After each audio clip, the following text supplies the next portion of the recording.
Assalamualaikum warahmatullahi wabarakatuh. Apa kabar pemirsa? Serangkaian informasi menarik seputar Kabupaten Murung Raya yang berhasil kami rangkum selama 1 pekan siap kami sajikan untuk Anda. Dari Dermaga Putir Sikan Puruk Cahu bersama saya Zia Novita Pratiwi, inilah dia Murung Raya Sepekan.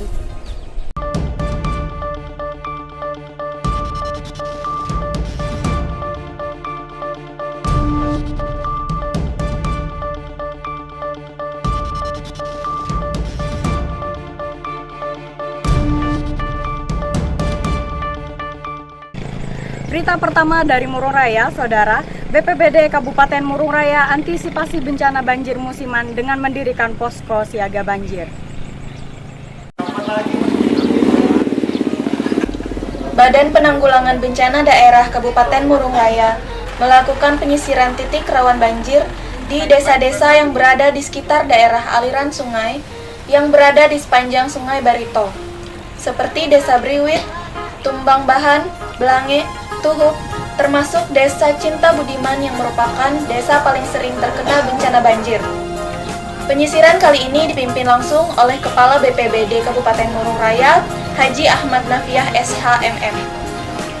Pemerintah Kabupaten Murung Raya dalam hal ini Badan Penanggulangan Bencana Daerah Kabupaten Murung Raya itu dalam penanggulangan bencana banjir tahun 2016 kita membentuk ada 2 posko penanggulangan banjir.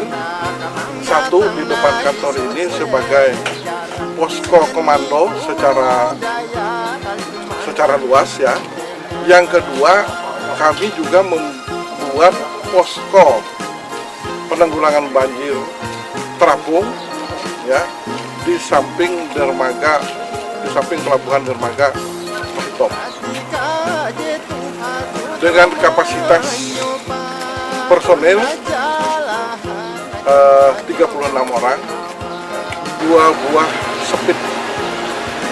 Nah kebetulan pada hari ini juga kami akan melakukan pemantauan titik-titik rawan banjir yang ada di Das Barito, Kabupaten Murung Raya. Untuk memantau banjir kali ini, BPBD membangun 2 pos penanggulangan banjir yang salah satunya berada di Dermaga Putir Sikan, sehingga pergerakan air dapat terpantau jika sewaktu-waktu debit air meningkat. BPBD juga menyiagakan 3 unit mobil, 2 speedboat, dan 1 unit perahu karet jika sewaktu-waktu terjadi banjir. Untuk menghadapi banjir tahun ini, BPBD juga bekerja sama dengan aparat desa untuk membangun posko-posko penanggulangan banjir. Ya, untuk masalah penanggulangan banjir, kita pemerintah Kecamatan Murung Raya kita siaga, dan juga kita sudah sampaikan kepada kepala desa, aparat desa dan BPBD untuk selalu siaga untuk bisa melaporkan secepatnya dan pemerintah kecamatan, dan pemerintah kecamatan akan segera mengunjungi dari instansi BPBD Kabupaten Murung Raya tentang penanganan masalah bencana alam banjir ini. Namun sampai saat ini kita belum ada menerima laporan dari pemerintah desa tentang bencana itu. Nah, dan harapan kita jangan sampai itu terjadi di Kecamatan Murung Raya. Dari Puruk Cahu, tim liputan Silva Vision melaporkan. SMA Negeri 2 Murung rayakan hari jadi ke-8 pada 10 Februari lalu. Tunggu-tunggu. SMAN 2 Murung menyelenggarakan peringatan hari ulang tahun yang ke-8 yang diadakan di halaman sekolah. Perayaan ini berlangsung secara meriah dengan beberapa penampilan dari siswa-siswi SMA 2 Murung, yaitu salah satunya penampilan tarian adat. Di pertengahan acara, kepala sekolah dan komite sekolah SMAN 2 Murung memberikan sambutan kepada para undangan yang hadir di acara ulang tahun tersebut. Kepala Sekolah SMAN 2 Murung, Riherti SPD, berharap untuk tahun yang akan datang SMAN 2 Murung bisa berkembang dan dapat berprestasi dalam bidang apapun. Pada hari ini SMA Negeri 2 Murung boleh melaksanakan ulang tahunnya yang ke-8 tahun, dan di ulang tahun yang ke-8 ini SMA 2 Murung berharap supaya boleh Ya, berbagai macam setelah ini ada nggak dari orang tua siswa? berbagai bidang, Silakan. dan Ibu Lamsia kalau semakin bisa. maju. Ya. Sekali lagi sukses untuk SMA Negeri 2 Murung. Selamat ulang tahun yang ke-8, tetap jaya selamanya. Merdeka. Di puncak acara ulang tahun ini yang diisi dengan pemotongan tumpeng oleh kepala sekolah yang secara meriah dirayakan bersama para guru dan undangan yang hadir. Dan pada ujung acara penyerahan hadiah kepada pemenang lomba seperti volleyball dan futsal yang diadakan 2 hari yang lalu sebelum acara ulang tahun ini berlangsung. Dari Puruk Cahu, Ahmad Saryansa Silpa Vision mengabarkan.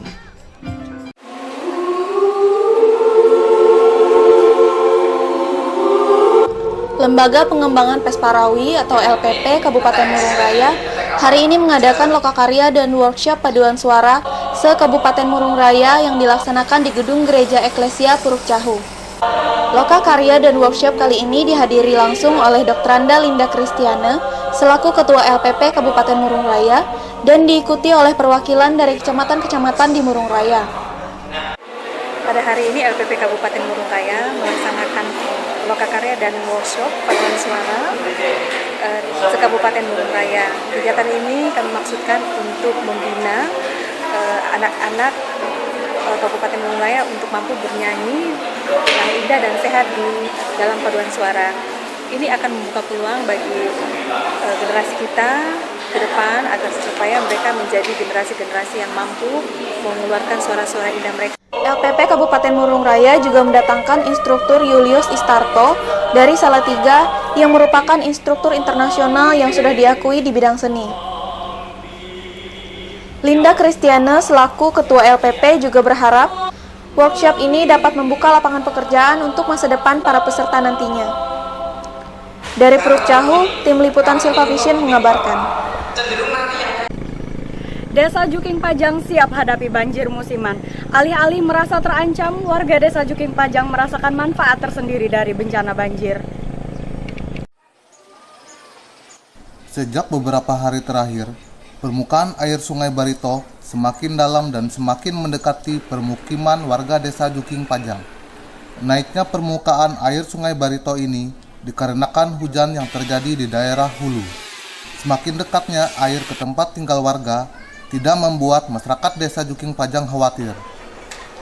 Tidak ada persiapan berlebih untuk mengantisipasi kemungkinan Sungai Barito mengenangi rumah warga. Hal ini karena masyarakat sudah terbiasa dengan banjir yang melanda Desa Juking Pajang setiap tahun. Kalau banjir di Desa Juking Pajang ini kan sudah biasa, tetapi ya warga sudah waspada oleh karena tahu sudah musim-musim banjir datang. Nah, yang pertama warga mulainya mengungsi ke rumah-rumah yang punya loteng, rumah bertingkat. Nah, yang kedua kadang-kadang ramenya masyarakat ini ya membuat perahu, makanya tukang-tukang pembuat perahu atau jukung itu ya sangat laris oleh karena adanya musim banjir. Tetapi sudah biasa karena tidak ada korban jiwa dari banjir tersebut. Langkah yang dilakukan warga Desa Juking Pajang untuk menghadapi banjir tahunan ini yaitu cukup dengan menyiapkan perahu. Beberapa pembuat perahu pun tampak sibuk mengerjakan pesanan warga. Perahu-perahu ini nantinya akan digunakan warga untuk aktivitas sehari-hari. Karena jalan yang menghubungkan ke daerah sekitar seperti kota Puruk Cahu terendam air. Dengan perahu inilah masyarakat melakukan aktivitas sehari-hari seperti ke pasar, ke sekolah, ataupun ke tempat mereka bekerja. Ya kalau sering yang biasa itu untuk kebanjiran bang, yang dipakai orang maupun di Beriwit maupun di mana-mana itu semuaan untuk banjir itu persiapan setiap air banjir istilahnya. Kadang-kadang ada yang 5, ada yang lebih. Nah, yang misalnya itu kan, cuma setiap setahun itu sekali, cuma banyaknya apa udah tahu juga. Dari Puruk Cahu, Ahmad Benbela Silpatisen mengabarkan. Berita terakhir dari Murung Raya, saudara, wabah demam berdarah yang melanda Kabupaten Murung Raya meningkat. Anak-anak dan balita rentan terserang penyakit ini. Pasien demam berdarah di Rumah Sakit Umum Daerah Puruk Cahu meningkat. Untuk bulan Januari 2016, sebanyak 149 pasien terindikasi demam berdarah yang dirawat di Rumah Sakit Umum Daerah Puruk Cahu dan 65 pasien diantaranya positif terserang demam berdarah. Sedangkan untuk bulan Februari sampai hari ini, pasien demam berdarah di Rumah Sakit Umum Daerah Puruk Cahu sebanyak 32 pasien periksa dan 9 pasien positif terserang demam berdarah. Dengan 1 pasien meninggal dunia karena terlambat dibawa ke rumah sakit untuk mendapatkan penanganan medis. Sebagian besar penderita demam berdarah adalah balita dan anak-anak. Masih Desember sudah ada beberapa kasus yang masuk di Rumah Sakit Murung Raya di Puruk Cahu, dan puncaknya itu ada di bulan Januari. Dan sebenarnya pencegahan itu harusnya kita mulai bukan ketika sudah mau masuk rumah sakit gitu, tapi kita harusnya memulai dari lingkungan sendiri gitu. Pihak rumah sakit beserta masyarakat Puruk Cahu berharap agar pemerintah segera mengambil tindakan agar wabah demam berdarah yang kian meresahkan ini dapat tertanggulangi. Dari Puruk Cahu, Yusuf Pauji Silpapisian mengabarkan.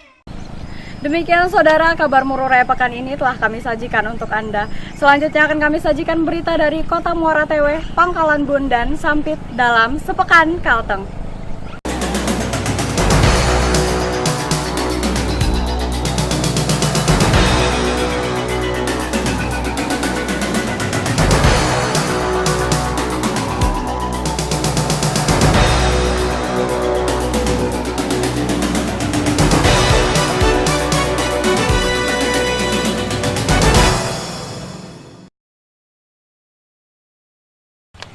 Berita pertama dari Muara Teweh, pemirsa, sebuah mes karyawan di Jalan Sengaji Hulu Muara Teweh terbakar.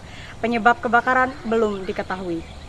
Sedikitnya 4 unit mobil pemadam kebakaran dikerahkan ke lokasi kebakaran yang terjadi di Jalan Sengaji Hulu Muara Teweh, Barito Utara sekitar pukul 9:10 waktu Indonesia Barat.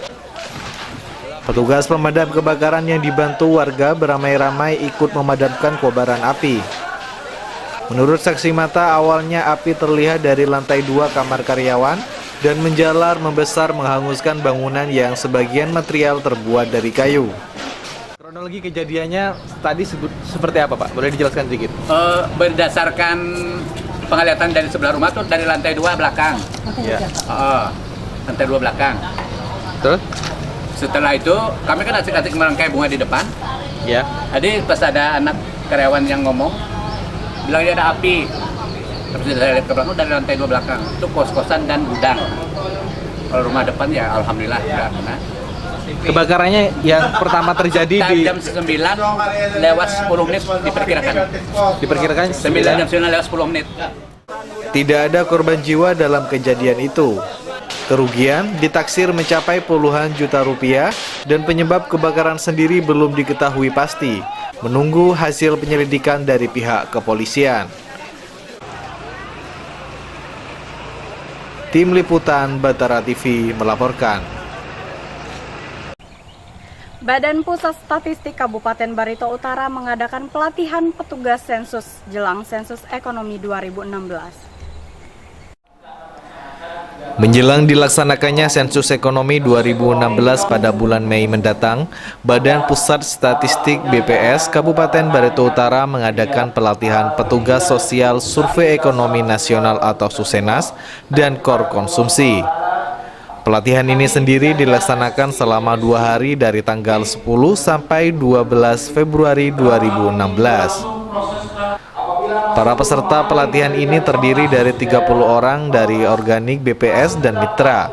Mitra itu sendiri dari masyarakat umum atau mahasiswa yang telah diseleksi. Para peserta yang lulus seleksi nantinya pada bulan Maret akan disebar ke seluruh kecamatan yang ada di Barito Utara. Pelatihan petugas ini adalah salah satu tahapan persiapan yang sangat strategis dalam survei. Dalam tahap ini berlangsung proses transformasi pengetahuan dan pembentukan keterampilan. Ini merupakan kegiatan rutin BPS yang mana merupakan kegiatan survei sosial ekonomi nasional yang namanya istilah disingkat Susenas. Susenas ini dilaksanakan setiap tahun 2 kali, 2 tahun, artinya bulan Maret dan bulan September. Nah, kita di BPS Barito Utara ini melaksanakan survei ini memerlukan petugas sebanyak 30 orang yang terdiri dari organik BPS dan ditambah dengan mitra. Nah, mitra itu diambil dari masyarakat umum, mahasiswa yang sudah diseleksi secara baik gitu ya, sehingga mereka berhak sebagai petugas survei sosial ekonomi ini. Guntur berharap dari pelatihan ini, hasil yang diinginkan adalah petugas yang berkualitas, sehingga mampu melakukan pendataan dengan baik dan benar di lapangan, yang pada gilirannya menghasilkan data Susenas yang berkualitas. Tim Liputan Batara TV melaporkan. Kita beralih ke Kota Sampit, pemirsa. Dinas Kesehatan Kabupaten Kota Waringin Timur lakukan fogging di daerah-daerah yang rawan terhadap penyakit demam berdarah dan penyakit sejenis yang disebabkan oleh nyamuk. Dalam menindaklanjuti curah hujan yang sangat tinggi, Dinas Kesehatan Kota Waringin Timur kembali mengadakan fogging di daerah yang diduga terindikasi wabah demam berdarah. Penyemprotan dilakukan di kawasan perumahan Kelurahan Baamang Hilir, Kecamatan Baamang, Kota Waringin Timur. Dengan radius 200-400 meter persegi, penyemprotan yang dilakukan oleh Dinas Kesehatan dinilai sangat membantu masyarakat. Namun masyarakat dihimbau untuk tidak menyepelekan wabah demam berdarah meski telah dilakukan fogging. Pada hari Kamis tanggal 4 Februari 2016 ada 2 fokus yang kami lakukan kegiatan pengendalian penyakit demam berdarah, yaitu di daerah Baamang, yaitu di Baamang Tengah ini. Salah satunya adalah di jalan sekitar Sungai Baru, dan satunya lagi adalah di Jalan Antang 3. Nah, ini terkait dengan penyakit demam berdarah. Ini adalah upaya untuk mengendalikan penyakit demam berdarah. Salah satunya adalah dengan fogging atau pengasapan. Tapi di sini pengasapan itu adalah cara terakhir dalam hal pengendalian. Sebenarnya di dalam pengendalian juga harus dilakukan bersama-sama terhadap nyamuk itu, termasuk yang pradewasa, yaitu dari telur, jentik hingga pupa. Yang kami lakukan adalah memutuskan rantai penularan yang virus yang dibawa oleh nyamuk Aedes aegypti dewasa. Perlu diketahui bahwa di dalam penularan bukan hanya dari orang ke orang yang ditularkan oleh nyamuk, tapi sekarang sudah ditularkan melalui telur. Jadi telur nyamuk sudah membawa virus demam berdarah dengue. Untuk yang sekarang sudah merebak lagi, selain penyakit demam berdarah, juga ada penyakit cikungunya yang sama disebabkan oleh Aedes aegypti sebagai vektor utamanya, dan terbaru adalah virus Zika yang diberitakan di Amerika Latin dan Tengah. Oke Pak, untuk jenis racun sendiri Bang, buat pengasapan racun apa Bang yang digunakan Bang? Di sini kami menggunakan aplikasi menggunakan jenis golongan organofosfat. Ada 2 jenis sebenarnya yang kita pakai, yaitu golongan sintetik sipermetrin yang bermerek lambda sipermetrin atau jenis sipermetrin. Kemudian yang kami pakai adalah menggunakan malation, itu golongan dari organofosfat. Jadi di sini kami menggunakan perbandingan campuran 1:20 dengan harapan keluar dari proses pembakaran atau pemecahan dengan pengapian atau hot fogger ini, dengan aplikasi panas ini, itu mengeluarkan residu sekitar 4-5%. Begitu dikeluarkan dari proses pengasapan. Himbauan Bang, himbauan sendiri buat masyarakat Sampit khususnya Bang?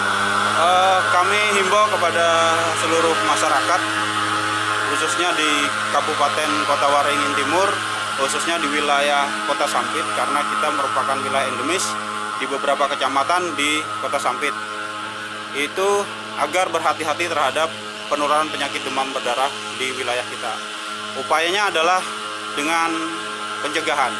Pencegahannya adalah dengan memperhatikan tempat-tempat penampungan air yang kita miliki, baik itu di dalam rumah atau di luar rumah.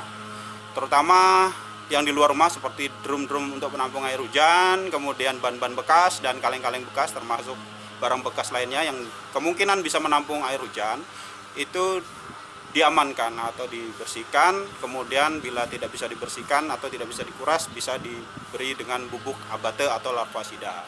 Kemudian untuk mencegah lainnya bisa dilakukan dengan mencegah gigitan nyamuk. Caranya dengan tidur dengan menggunakan kelambu, menggunakan pestisida rumah tangga seperti obat nyamuk bakar, atau memasang kasa nyamuk untuk mencegah gigitan dari nyamuk. Bisa juga menggunakan lotion atau anti nyamuk. Sugianto, Pesona TV Sampit, melaporkan. Kantor Pertanahan Kota Waringin Timur siap luncurkan program sertifikat gratis. Kantor Pertanahan Kotim memberikan pelayanan yang terkait urusan pertanahan, seperti penerbitan sertifikat baru, peralihan hak, dan hal-hal lain yang berkaitan dengan pemanfaatan tanah. Untuk penerbitan sertifikat baru harus melalui 3 tahap, yaitu pertama, tahap pengukuran, hasilnya berupa peta bidang tanah dan surat ukur. Kedua, mengajukan permohonan pemberian hak, hasilnya berupa surat keputusan pemberian hak. Dan ketiga, pendaftaran hak untuk memperoleh sertifikat. Perizinan sama halnya dengan perusahaan atau badan hukum. Jadi karena tidak ada kita mengeluarkan izin, berarti kegiatan itu dapat dikatakan tidak resmi untuk usahanya itu. Kan kalau ada usaha perkebunan kan harus ada izin usaha perkebunan. Nah, itu yang mengeluarkan kan instansi dinas perkebunan. Walaupun pribadi, Pak? Pribadi. Jadi untuk pribadi itu yang harus ada izin itu 25 hektar ke atas. Itu dia harus mendapatkan izin meskipun pribadi. Dan lagi tentu kalau tanahnya HP nggak bisa, pemerintah tidak akan memberikan perizinan. Oleh sebab itu apapun kegiatannya di situ adalah tanggung jawab yang bersangkutan secara pribadi. Mungkin keterkaitan dengan BPN, Pak? Keterkaitan BPN kalau selama ini belum ada menerima permohonan untuk pembuatan sertifikat. Dan lagi kalaupun itu masuk ada permohonan sini, kami akan cek kawasan. Kalau dia kawasan HP kami tidak akan layani. Karena itu kan harus ada kalau dia HP hutan produksi itu harus ada lahan pengganti. Dia harus mendapatkan, atau dia HPK, dia harus ada izin pelepasan kawasan hutan. Meskipun ini pribadi, tetap aturannya harus mendapatkan izin pelepasan kawasan hutan. Berarti dengan dinas kehutanan, Pak, ya? Iya, dinas kehutanan. Sugianto, Pesona TV Sampit, melaporkan. Selanjutnya dari Kota Pangkalan Bun, Saudara, pelanggaran dan kecelakaan semakin meningkat.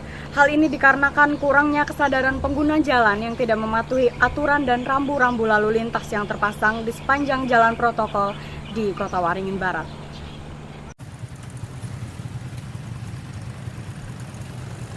Upaya untuk menekan angka kecelakaan di jalan raya yang dilakukan Satuan Polisi Lalu Lintas Polres Kobar terus dilakukan, termasuk memasang rambu-rambu di sepanjang jalan, serta himbauan kepada masyarakat pengguna jalan agar selalu berhati-hati agar menggunakan kelengkapan dan pengecekan kendaraan sebelum beraktivitas di jalan raya.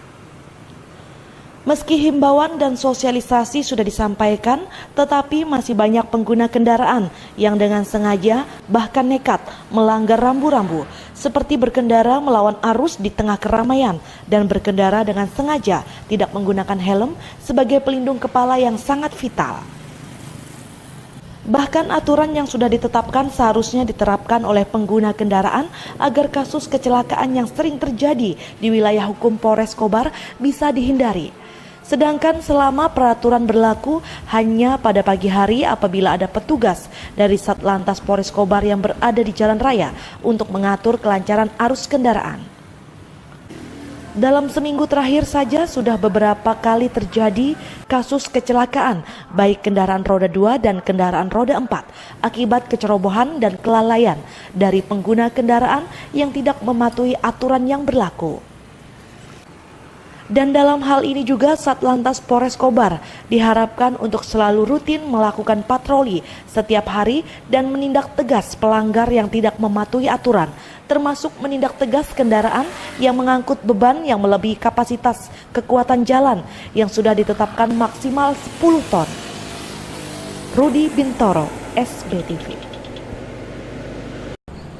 Setelah memakan waktu selama 8 tahun, akhirnya penentuan Ibu Kota Provinsi Kota Waringin resmi ditetapkan di Kecamatan Hanau Seruyan dengan wilayah administratif yaitu Kecamatan Pangkalan Banteng Kota Waringin Barat dan Kecamatan Telawang Kota Waringin Timur.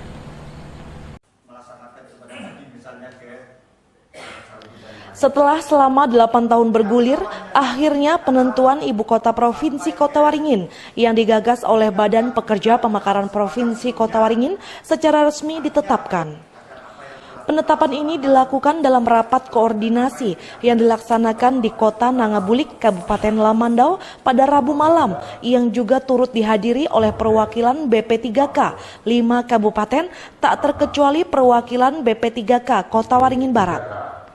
Dalam pertemuan ini telah disepakati untuk pusat ibu kota provinsi Kota Waringin berada tepat di Kecamatan Hanau dengan titik koordinat Simpang 3 Pembuang Hulu dengan area mencakup wilayah Kecamatan Pangkalan Banteng Kota Waringin Barat dan Kecamatan Telawang Kota Waringin Timur. Selain menentukan pusat ibu kota dalam pertemuan yang memakan waktu kurang lebih 3 jam ini, juga disepakati pula nama ibu kota provinsi Kota Waringin, yakni diambil dari nama Kota Waringin itu sendiri. Dengan alasan guna menghindari ketidaksamaan antara nama kota dengan nama provinsi yang dianggap membingungkan masyarakat, menurut Ketua Pekerja Pemekaran Provinsi Kota Waringin, setelah ada penetapan ini, maka selanjutnya akan ada tahapan yang wajib dilaksanakan, yakni meminta persetujuan setiap bupati untuk selanjutnya dilakukan audiensi. Disepakati bersama dan disampaikan oleh masing-masing ketua daripada Badan Pekerja Provinsi Kota Waringin.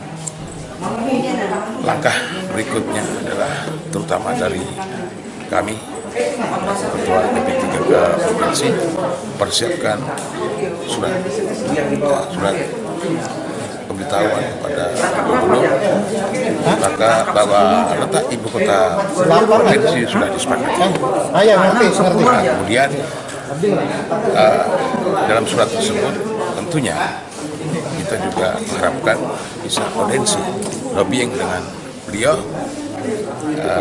kapan kira-kira dari BP3K provinsi yang notabene adalah pengurusnya dari masing-masing ketua BP3 kabupaten.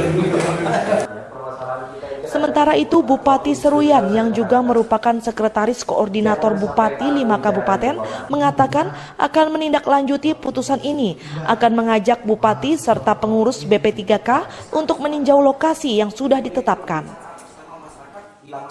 Karena apa yang diperjuangkan oleh panitia, masyarakat maupun seluruh elemen yang tergabung di dalam persiapan ini adalah perjuangan untuk jangka panjang untuk masyarakat Kalimantan Tengah juga dan khususnya Kota Waringin. Saya pikir ini hal yang sangat positif dan kita bisa syukuri bersama-sama. Tidak ada yang diuntungkan, sebenarnya yang diuntungkan itu semua kabupaten diuntungkan dengan ada kesepakatan ini. Makanya kami hanya merasa ada kepercayaan karena kebetulan Seruyan itu berada di bagian yang di tengah-tengah dari rencana pemekaran ini, sehingga yang diuntungkan itu adalah semua elemen, semua kabupaten dan semua masyarakat. Lukman Hakim, SBTV. Dengan berakhirnya informasi tadi, maka berakhir pula Sepekan Kalteng dan Kabar Murung Raya pekan ini. Saya Ziana Vita Pratiwi bersama segenap kru yang bertugas mengucapkan terima kasih dan sampai jumpa.